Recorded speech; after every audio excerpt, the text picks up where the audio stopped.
Okay, let's talk a little bit about mixing mud for tuck pointing. I'm using mortar mix type S. Use an engineered product. You can buy individual components, but it's a pain. Just buy an engineered product. Type S mortar. Alright, bonding agent. It's kind of like Elmer's glue. Also helps to lubricate the mix so it slides through the grout bag easily. I'm using Masco Bond SBR. I've been using it for 25 years. Comes from Mason Supply in Portland, Oregon. There's all kinds of other bonding agent admixtures you can buy. I prefer to mix my mud with the mixing paddle on a big old drill I bought from Harbor Freight that's been used forever and still runs and works great. But you can use a wheelbarrow too. Wheelbarrow and a hoe. Just spend your time mixing it very, very well. You have to be mindful of the weather you're in when you're tuck pointing. If you're having a hot day, that means the mortar is going to set up quicker. That means you have to strike your joints on the chimney faster. We're having a wet day today, and I've already squirted up one side. I haven't struck it yet, and that mud can sit up there for quite a while before I have to strike it. Strike it is tooling it smooth. So I'm going to squirt up the rest of the chimney and then start striking the whole chimney.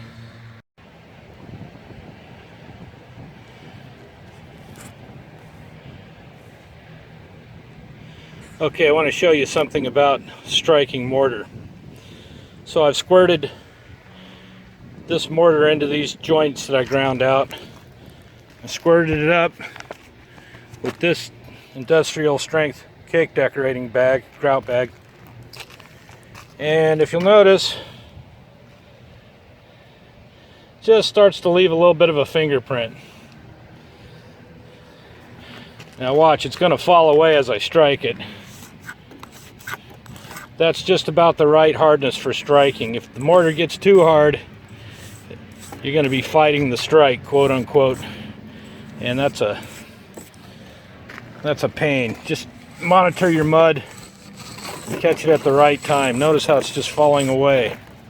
Also, when you strike, don't pull away from the corner like this, or you'll pull the corner out. You'll pull the mortar out. You have to go inwards from corners.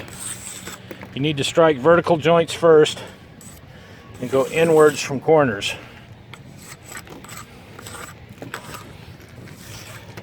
After I've struck this,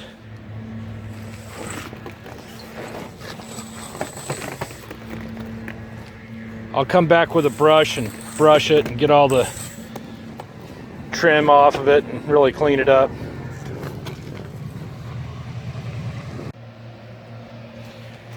Okay, we're going to demonstrate squirting up the mortar joints. They've been ground out. I've sprayed them out with a hose after I've ground them out to get any loose dust out. Now again, today's sun's coming out now, thankfully, but there's still a lot of moisture in the air, so it takes a while for the mortar to set up. So in the situation where you've got a wet day and there's a lot of moisture in the air, you want to spray your joints out or blow them out with a blower and not spray them out, because having those dry joints will help to set the mortar up. I've seen mortar not set up for 3 hours if I've sprayed a chimney and it's raining outside or there's a lot of moisture in the air. It'll take forever for the joints to set up. So you have to make a judgment call. On a really wet day, just blow the joints out with a blower and make your mud a little bit thicker than usual. So here's what I consider thick mud. That's pretty thick, but not so thick that it won't squirt through the bag.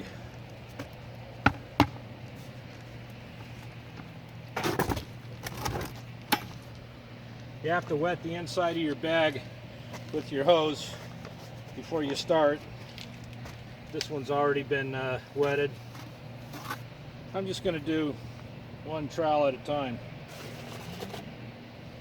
By the way, another tip is if you're working out of buckets, make yourself a bucket trowel. This is a $7 trowel I got some lows. It used to come to a point, but I took a cutoff wheel and cut it, went down about 1.5 inches, 2 inches, and cut it off so that you can work a bucket and scrape at the bottom of the bucket trowel. Another trick of the trade. All right, here we go. The technique is takes a little getting used to, but essentially what you're doing is you're cinching the bag up behind the mud, so you got like a tight triangle, and you're squeezing back here and here almost at the same time to get the mortar to come out. And it takes a little bit of practice to get it down.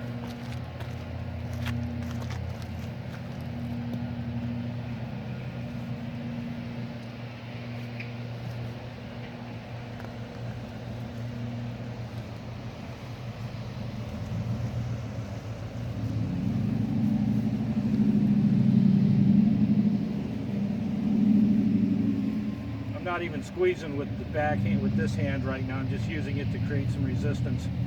I'm mainly squeezing with the front hand, or my right hand. Squeezing a little bit on the back here as the bag goes down. As it goes down, you cinch up some more. And keep it. You always want to keep that triangle cinched.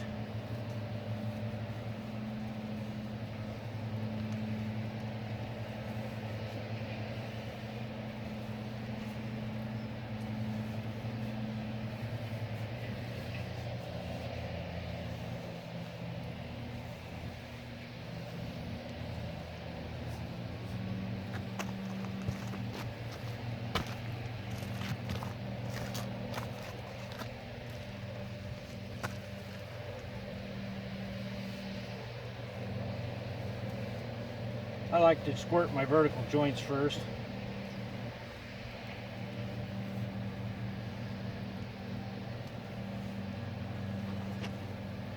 Some of the joints on this chimney, very few of them, but a couple of them, they couldn't grind out because they were just rock hard solid. So just left them alone.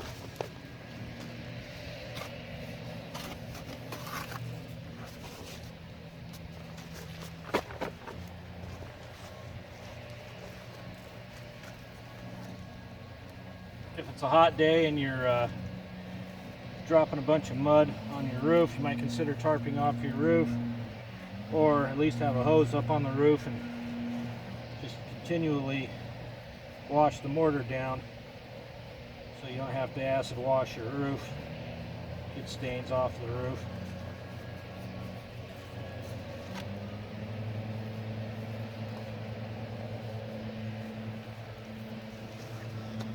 Sometimes if your bag gets clogged, usually try it at the tip. You got a rock in it or something from incomplete mixture. Just take the edge of your bucket trowel or anything handy and lay the tip on a surface and pop it. Hit the tip, and then you can usually squirt the obstruction out.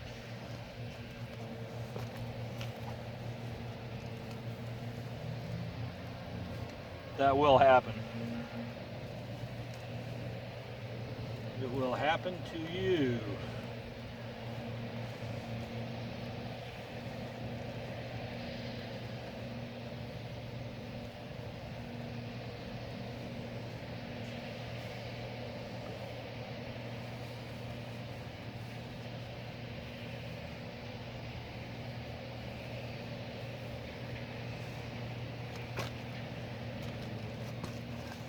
Here's our Tamma seal we did earlier, setting up nicely.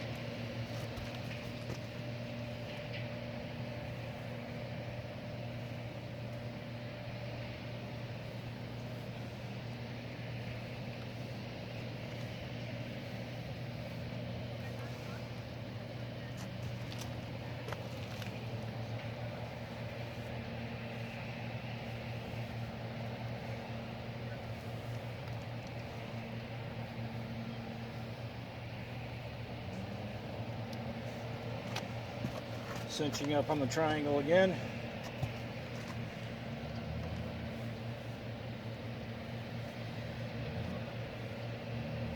Big key to using a grout bag is keeping it cinched up tight. not to beat a dead horse.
So notice the sun's starting to hit our chimney.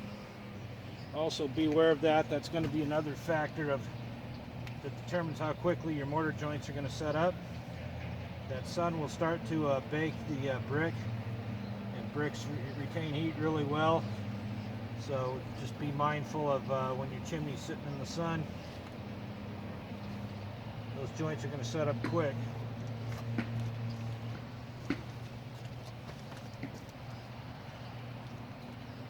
That's not so much of an issue on a day like today where we got 65-degree weather, but again,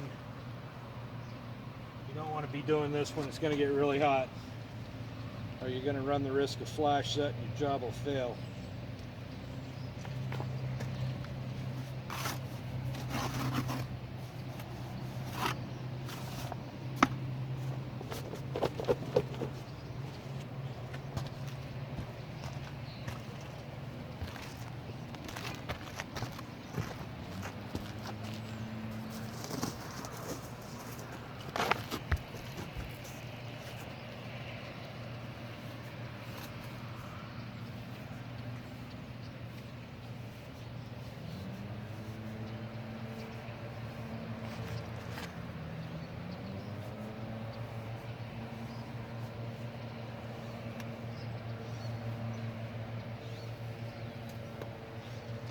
Also, particularly for beginners, don't load your bag more than halfway.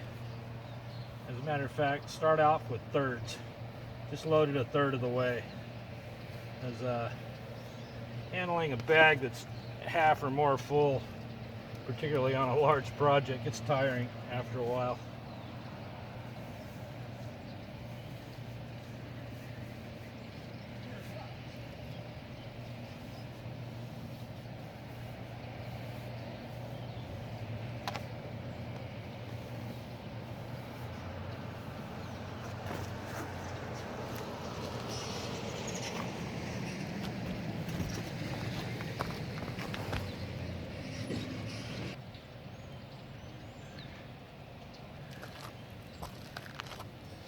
Okay, we're going to show some striking technique. These mortar joints have a concave finish on them. Here's a striker. See how it's curved, concave. Here's another type of striker, concave. This is a Hubbard striker. This is a whatever striker. Some are wide. Some strikers, you can get them in various sizes. You have to look at your mortar joints to decide what width of striker you're going to want. These Hubbard strikers have interchangeable heads. Of course, these are just solid piece units. Again, when you strike the verticals first, and when you're on a corner, do not pull away from the corner, do not pull outward, go inward.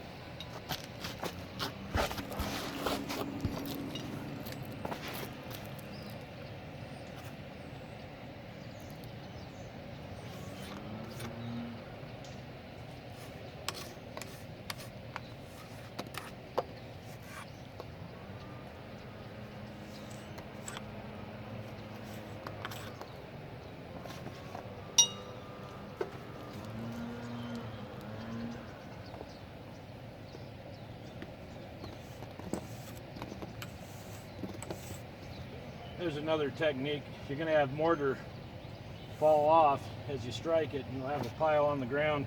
If you miss a spot, usually it's still moist enough you can pick it up off the ground and just fit it into where you need it.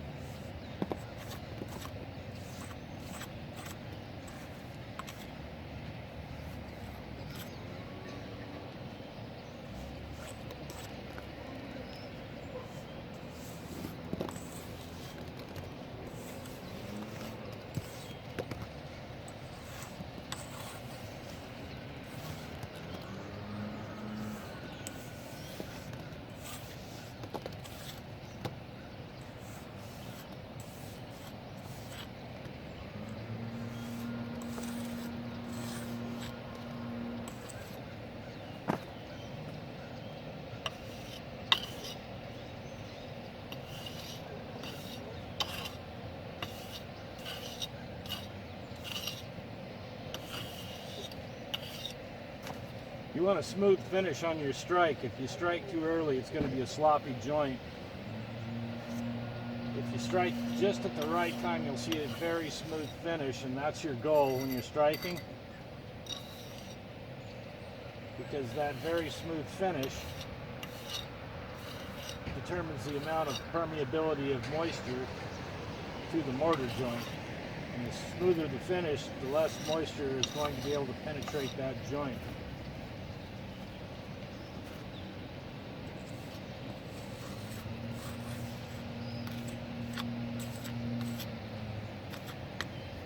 Now we're going to be striking the second time as well. After the initial strike, come back and brush the joints, and then you strike a second time. Second strike goes faster, of course. We're going to be doing a second strike here in short order over on the other side of the chimney.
A lot of times with the strike, what you're doing is you're actually using this part of the striker the most.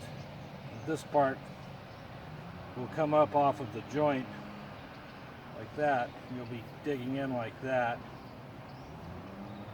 particularly as it hardens.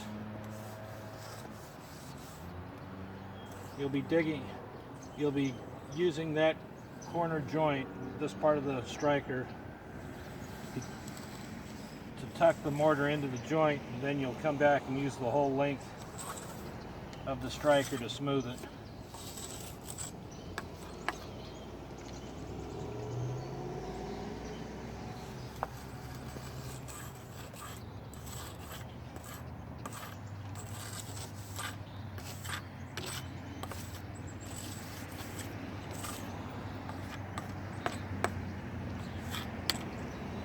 Now let's go to the other side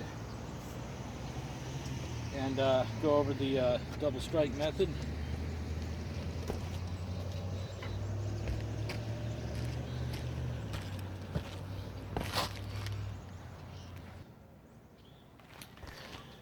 Okay, second strike. So you'll notice there's still crumbs and whatnot on the edges. They're not finished out all the way. These have set up enough to where you can take a reasonably stiff brush and knock down those edges.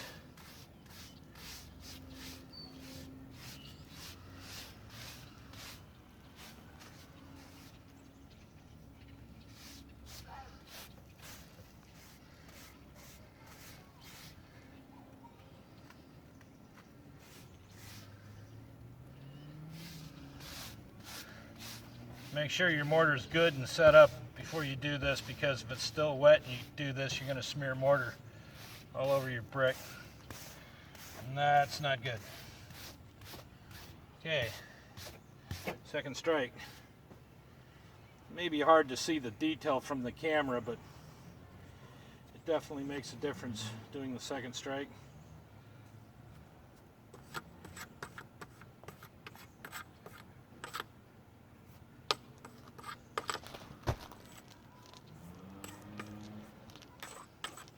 Vertical joints first.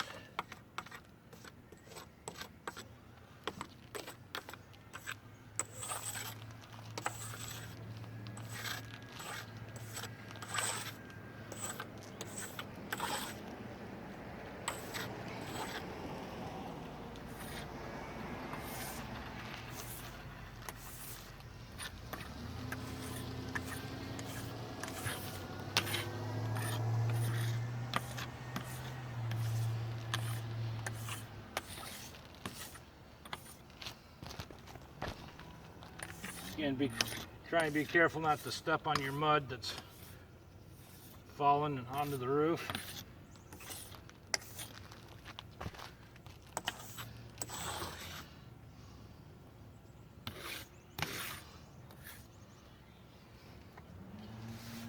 You'll notice I alternate which side of my striker I use a lot. That's because there's a lot of variation in these mortar joints. I have two sizes of strike on my striker here.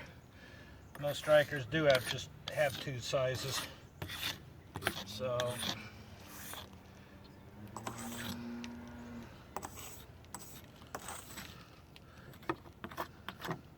take advantage of the variation.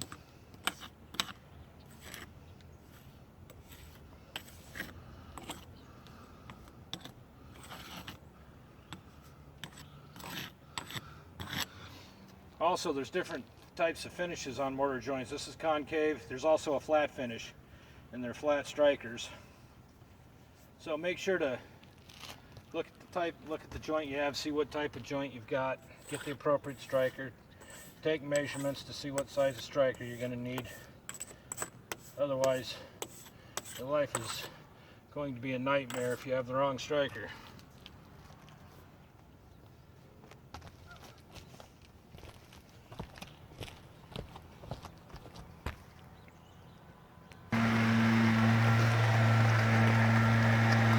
And we have the finished product. Stainless steel cap on top of the chimney. Keep the animals and the rain out of the flue. Sealed crown. Finished tuck pointing. It's raining cats and dogs here in Yamhill County. September 18th, 2017. Anyway, I appreciate you folks watching and hope you got something out of this. And have a good day. Okay, finished product. All mortar joints have been tuck pointed. Well, 98% of them. Stainless steel rain cap installed.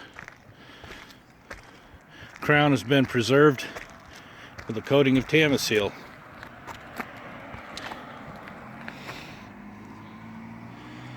This is Cliff with Yamhill County Chimney. Thanks for watching.